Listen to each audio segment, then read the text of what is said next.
Hi guys, in this video I'm going to be doing a technical analysis of Apple stock, ticker AAPL. Apple closed at 265.76 on November 15th of 2019, and we're going to do a technical analysis here to see Apple stock is at an all-time high. Seems like there's some exuberance in the stock price, and a lot of investors are really bullish on the stock. But I want to show viewers why I believe that at the current levels, Apple's stock is overextended. So this chart is a weekly chart of Apple.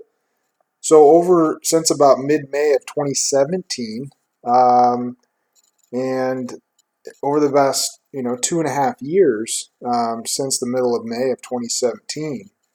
And I think a weekly chart, it's a longer term chart, but it kind of gives you some stronger conviction on the price moves as opposed to a shorter term analysis like a daily or a 60-minute chart.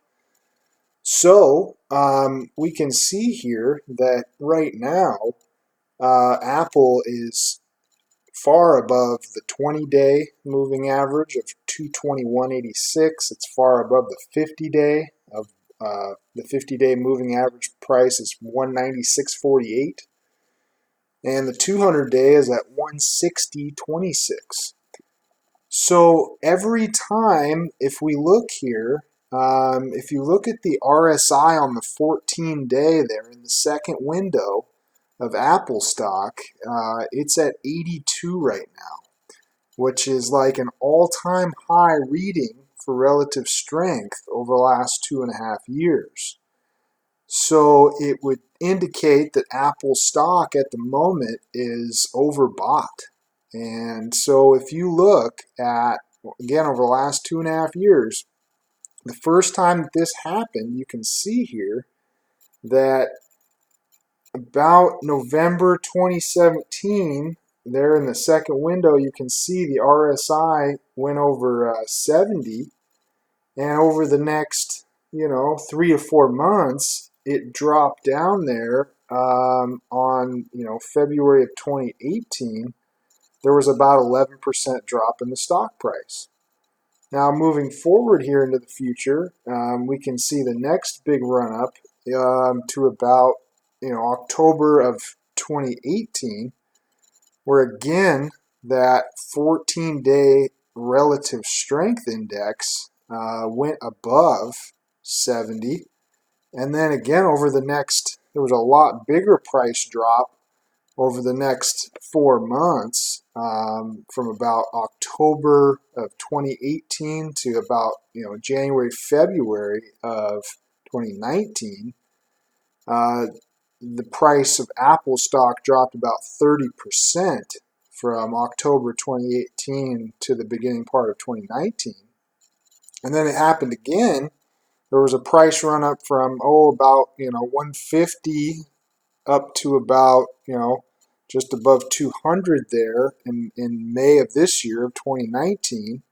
And then again, you can see that Apple stock hit the RSI of about 70, and then there was about a 15% decline in Apple stock from about May of 2019 to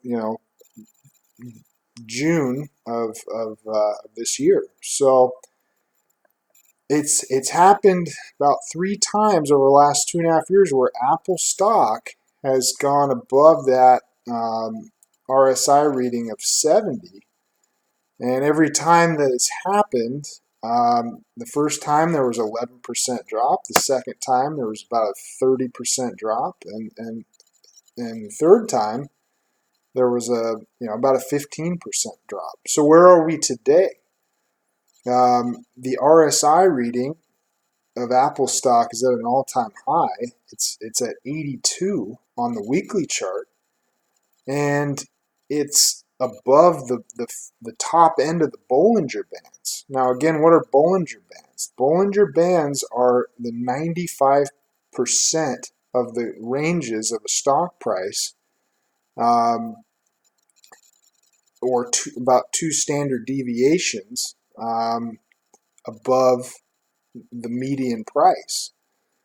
So we can see here that, you know, the stock, I think the stock price, Apple stock is overextended at the moment.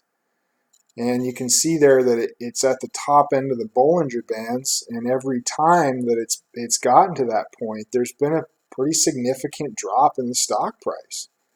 And if, you know, for analysts, traders, investors watching this, you saw that Warren Buffett he sold a part of his Apple stock. And so that may be another indicator that, you know, there may be a pullback coming.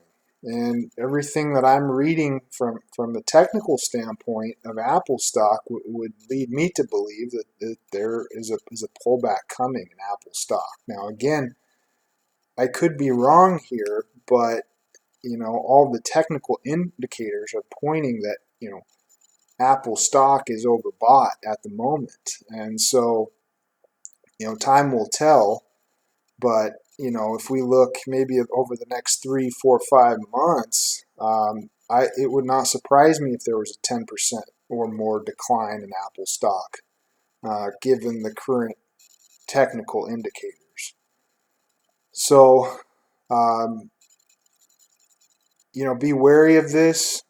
Maybe it's a good time to sell if you are an Apple shareholder. Maybe it's a good time to sell some of your stock.